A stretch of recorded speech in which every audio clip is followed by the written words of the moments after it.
भारत, एक ऐसा देश जो अपने रंगों, परंपराओं और सदियों पुराने किस्सों के लिए जाना जाता है। लेकिन हर कहानी खुशी देने के लिए नहीं होती, कुछ कहानियां डराने के लिए होती है। यह याद दिलाने के लिए कि हमारी हलचल भरी जिंदगी और शांत गांवों की छायाओं में कुछ ऐसा भी है जो हमारी समझ से परे है। आज रात मैं आपको एक ऐसी ही कहानी सुनाने जा रहा हूँ। एक ऐसी कहानी जो केरल के घने जंगलों के बीच बसे एक छोटे भूले बिसरे गांव से शुरू होती है। एक कहानी फुसफुसाहटों, परछाइयों और एक ऐसे श्राप की जो मरने का नाम ही नहीं लेता। यह है मंजक्कुडी गांव। बाहर की दुनिया के लिए यह बस नक्शे पर एक छोटा सा बिंदु है, लेकिन जो यहाँ रहते हैं उनके लिए यह एक ऐसी जगह है जहाँ अतीत कभी पूरी तरह मिटता नहीं, जहाँ जिंदा और मुर्दा के बीच की लकीर धुंधली पड़ जाती है। मंजक्कुडी कोई ऐसी जगह नहीं जहाँ आप गलती से पहुंच जाए। यह घने जंगलों के पीछे छिपा हुआ है, धुंध की चादर से घिरा हुआ। यहाँ की हवा भारी है, गीली मिट्टी और सरते पत्तों की महक से भरी हुई। गांव में 100 से भी कम लोग रहते हैं, किसान, बुनकर और कारीगर, जो एक दूसरे से जुड़े हुए हैं। लेकिन एक अनकहा डर उन सबको जोड़ता है। गांव के बीचों बीच एक प्राचीन मंदिर है जो अब खंडहर बन चुका है। इसकी पत्थर की दीवारें दरारों से भरी है, इसकी नक्काशी समय के साथ घिस चुकी है, लेकिन इस मंदिर से आज भी एक अजीब सी दहशत टपकती है। गांव वाले इससे दूर रहते हैं, दिन में भी कहते हैं अगर ध्यान से सुनो तो इसकी दीवारों से फुसफुसाहटें आती हैं, और जैसे जैसे सूरज डूबता है वे आवाजें तेज होती जाती है। कभी यह मंदिर कालान नाम के एक तांत्रिक का ठिकाना हुआ करता था, लेकिन कालान कोई साधारण आदमी नहीं था। लोग उससे डरते थे, सिर्फ मंजक्कुडी में नहीं बल्कि आसपास के सभी गांवों में। कहते हैं वह तूफान बुला सकता था, जानवरों को काबू में कर सकता था और दूसरों की सोच को भी मोड़ सकता था। लेकिन उसकी असली शक्ति एक भयानक आत्मा के साथ किए गए सौदे से आई थी। एक आत्मा जो बहुत भारी कीमत मांगती थी। कालान की मौत के बाद भी उसकी आत्मा नहीं गई, वह यहीं रह गई, गांव से बंधी हुई, लोगों के डर से ताकत हासिल करती हुई। गांव वालों ने मंदिर को नष्ट करने की कोशिश की, उसके अस्तित्व को मिटाने का प्रयास किया, लेकिन जब भी वे ऐसा करते अजीब अजीब घटनाएं होने लगती। औजार गायब हो जाते, मजदूर बीमार पड़ जाते, और कुछ लोगों ने तो यहाँ तक कहा कि उन्होंने कालान की परछाई अंधेरे में उन्हें घूरते हुए देखी। समय के साथ गांव वालों ने इन फुसफुसाहटों के साथ जीना सीख लिया। वे मंदिर से दूर रहते, कालान का नाम धीरे से लेते और उसकी आत्मा को शांत रखने के लिए विशेष पूजा करते। लेकिन यह श्राप कभी पूरी तरह खत्म नहीं हुआ, वह बस सोया हुआ था, सही समय के इंतजार में। अब मिलिए नायर परिवार से। राजेश और लक्ष्मी नायर मेहनती किसान थे, जिनके हाथ खेतों में सालों की मेहनत से खुरदरे हो चुके थे। उनके 2 बच्चे थे, मीरा 10 साल की चंचल और जिज्ञासु लड़की, और अर्जुन 14 साल का शांत और गहरे विचारों में डूबा रहने वाला लड़का।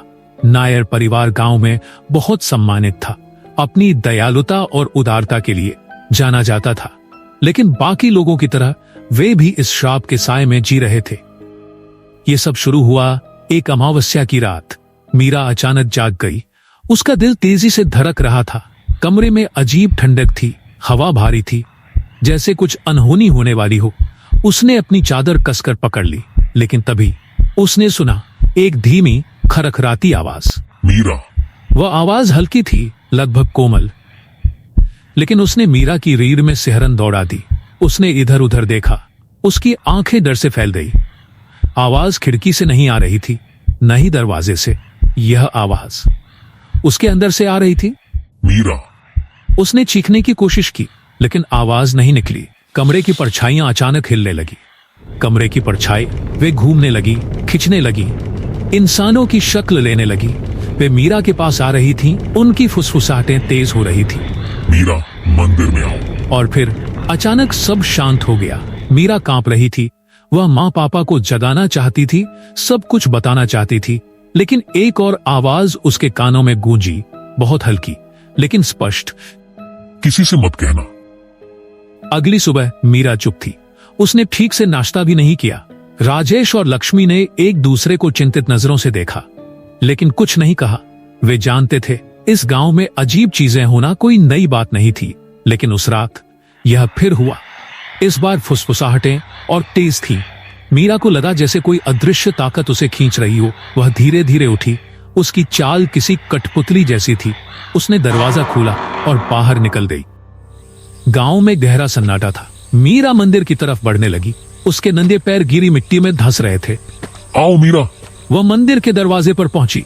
काले पत्थरों से बना यह खंडहर किसी अंधेरे भंवर जैसा लग रहा था, लेकिन मीरा डरी नहीं। उसने अंदर कदम रखा और फिर वह बोली, लेकिन यह उसकी आवाज नहीं थी। एक गहरी भयानक आवाज उसके मुंह से निकली। उसकी आंखें काली हो गई। उसके चेहरे पर एक डरावनी मुस्कान फैल गई। तुम भाग नहीं सकते, तुम छिप नहीं सकते, मैं अब तुम्हारा हिस्सा हूँ। राजेश और लक्ष्मी दौड़ते हुए आए, उसे पकड़कर खींच लाए, लेकिन मंदिर की फुसफुसाहटें उनके पीछे पीछे आई। उस रात नायर परिवार गांव छोड़कर चला गया, लेकिन जैसा कि लक्ष्मी ने कहा था, वह श्राप उनके साथ चला आया। आज भी वे उन फुसफुसाहटों को सुनते हैं, और उनके बच्चे भी, और उनके बच्चों के बच्चे भी। नायर परिवार ने मंजकुरी को छोड़ने में जरा भी देर नहीं की। वे जल्दबाजी में निकल पड़े। बस कुछ जरूरी सामान, कपड़े, कुछ बर्तन और थोड़े से रुपए लेकर वे अपना घर, अपने खेत और सालों की मेहनत से बनाई जिंदगी वहीं छोड़ आए। लेकिन जिस चीज से वे भाग रहे थे, उसे पीछे नहीं छोड़ सके। फुसफुसाहटें उनके साथ चली आईं, हर पल, हर जगह। पहले उन्होंने इन्हें नजरअंदाज करने की कोशिश की। वे केरल के बाहरी इलाके में बसे एक छोटे से कस्बे में जा बसे, यह सोचकर कि शायद दूरी इस श्राप को तोड़ देगी। लेकिन हुआ इसका उल्टा। फुसफुसाहटें और तेज हो गई। सबसे ज्यादा असर मीरा पर हुआ। वह जो कभी एक जिज्ञासु और हंसमुख बच्ची थी, अब चुप और डरी सहमी रहने लगी। वह घंटों एक ही जगह बैठी रहती, उसकी आंखें खाली और भाव शून्य, जैसे वह कोई ऐसी चीज सुन रही हो जो सिर्फ उसी को सुनाई दे रही हो। रात को वह अचानक चीखते हुए उठती, पसीने से लथपथ। राजेश और लक्ष्मी ने सब कुछ किया, मंदिरों में पूजा, झाड़ फूक, डॉक्टरों से सलाह, लेकिन कुछ भी काम नहीं आया। फुसफुसाहटें रुकी नहीं, वे हमेशा वहीं थी, जैसे अंधेरे में छुपी कोई छाया जो उन्हें भूलने नहीं दे रही थी कि वे किस डर से भाग रहे हैं। फिर एक रात राजेश ने एक सपना देखा। वो उसी मंदिर के अंदर खड़ा था। हवा में अगरबत्ती की गहरी सुगंध थी और उसके सामने कालान खड़ा था। उसकी आंखें अजीब तरीके से चमक रही थी, एक अस्वाभाविक भयानक रोशनी से। तुम मुझसे बच नहीं सकते। कालान की आवाज गूंजी। उसकी आवाज गहरी थी, जैसे जमीन के नीचे से आ रही हो। मैं अब तुम्हारा हिस्सा हूँ, और जब तक मैं अपना हक नहीं ले लेता, मैं चैन से नहीं बैठूंगा। राजेश हड़बड़ाकर उठ बैठा। उसकी सांसें तेज थीं, माथे से पसीना टपक रहा था। उसे समझ आ गया था, वे भागकर इस श्राप से बच नहीं सकते। उन्हें इसका सामना करना ही होगा। अगली सुबह उसने अपने परिवार को इकट्ठा किया। हमें वापस जाना होगा, उसने दृढ़ आवाज में कहा। हमें इस सब का अंत करना होगा। लक्ष्मी और बच्चे डर गए थे, लेकिन वे जानते थे कि राजेश सही कह रहा था। उन्होंने अपना सामान समेटा और मंजकुरी वापस लौटने के लिए निकल पड़े। सफर मुश्किल था। गांव की ओर जाने वाली सड़कें संकरी और झाड़ियों से ढकी हुई थी, जैसे खुद प्रकृति बाहरी लोगों को अंदर आने से रोक रही हो।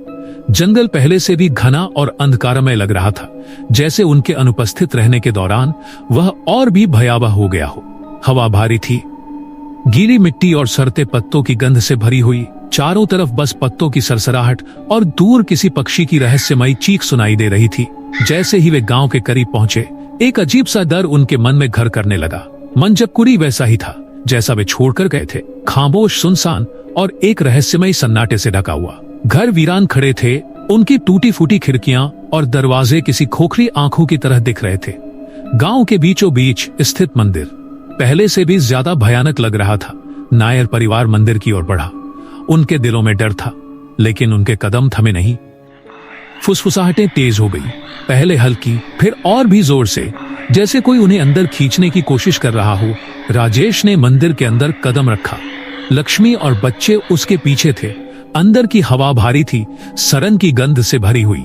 दीवारों पर अजीब सी आकृतियों की नक्काशी थी, जिनकी शक्लें डरावनी और अपशकुनी लग रही थी। मंदिर के बीचों बीच एक वेदी थी। उसकी सतह पर सूखा काला खून जमा हुआ था। और फिर उन्होंने उसे देखा। कालान, वह उनके सामने खड़ा था, एक परछाई की तरह हल्की रोशनी में टिमटिमाता हुआ। उसकी आंखें एक अजीब भयानक रोशनी से चमक रही थी। उसके होठों पर एक भयावह मुस्कान थी। तुम लौट आए। उसकी गूंजती हुई आवाज मंदिर की दीवारों से टकराई। मुझे पता था कि तुम आओगे। राजेश ने एक कदम आगे बढ़ाया। उसकी आवाज कांप रही थी, लेकिन इरादा मजबूत था। हम इसे खत्म करने आए हैं, हमारी पीढ़ी पर से तुम्हारा श्राप हटाने के लिए। कालान हंसा। उसकी हंसी गहरी थी, ठंडी और वीर में सिहरन पैदा करने वाली। जो तुम्हारा नहीं उसे तुम खत्म नहीं कर सकते। उसने कहा, ये श्राप शाश्वत है। जैसे मैं तुम्हारा हिस्सा हूँ, वैसे ही यह भी तुम्हारा हिस्सा है। इससे कोई नहीं बच सकता। तभी मीरा आगे आई। उसकी आंखों में अजीब सी दृढ़ता थी, जैसे वह डर से परे चली गई हो। नहीं, उसने धीमी लेकिन मजबूत आवाज में कहा, हम अब तुमसे नहीं डरते। कालान की मुस्कान धीरे धीरे फीकी पड़ने लगी। उसकी आंखों में पहली बार एक हल्का सा संदेह झलकने लगा। मीरा ने धीरे से अपनी जेब में हाथ डाला और कुछ बाहर निकाला। एक छोटा सा बारीक नक्काशीदार ताबीज। यह उनके परिवार की पीढ़ियों से चली आ रही धरोहर थी। मीरा ने उसे ऊपर उठाया और तभी ताबीज हल्की सुनहरी रोशनी से चमक उठा।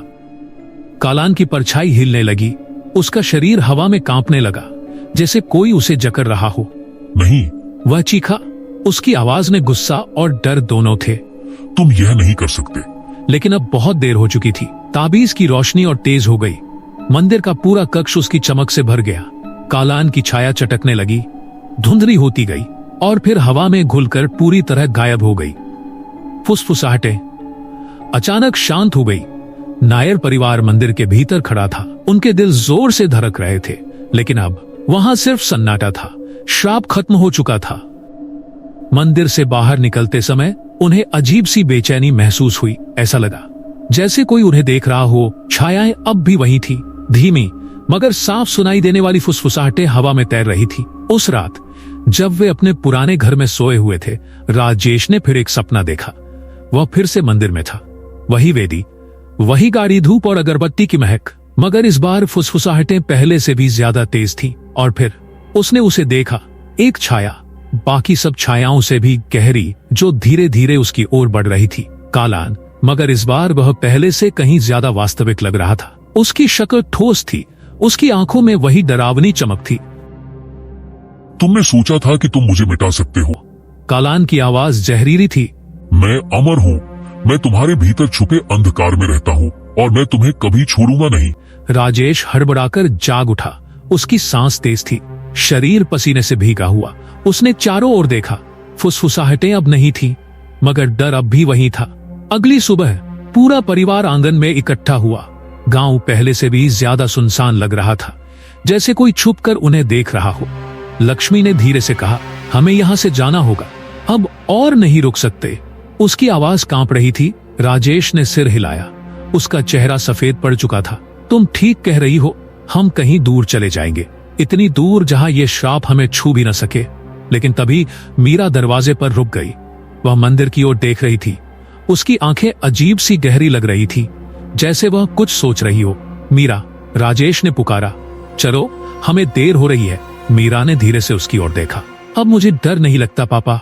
उसकी आवाज शांत थी मगर मजबूत। श्राप हमारा हिस्सा है, मगर यह हमें काबू में नहीं कर सकता।